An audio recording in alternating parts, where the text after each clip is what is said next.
எங்கடா கிளம்பிட்ட? சும்மா அப்படியே பஜார் பக்கம் போய் சரக்கு பர்ச்சேஸ் பண்ண போறேன். அட்ஜஸ்ட் பண்ண போறியா? கரெக்டா கேக்குறா. அட்ஜஸ்ட் பண்ண போகல, பர்ச்சேஸ் பண்ண போறேன். அப்படியா? போறதான் போற. இந்த நாய உசூலு பத்திட்டு போ. அவ்வளவுதானே, பத்தி விட்டா போகுது.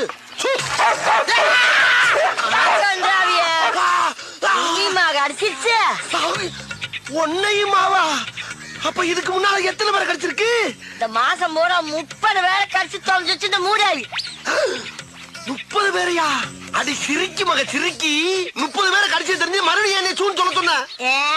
கருப்பா இருக்கிறத கடிக்காதுன்னு நினைச்சு சொன்னேன். கருப்பா இருக்கவன கடிக்காதா? அது ஏன் சொன்ன? அந்த முக்குல மொட்டை மொட்டை டாக்டர் இருக்கா, அவங்கிட்ட போய் இடுப்ப சுத்தி 20 ஊசி போட்டு போற நாய இன்னொருக்கா சூன்னு சொல்லிட்டு போ. மறுபடியும் நானே வா.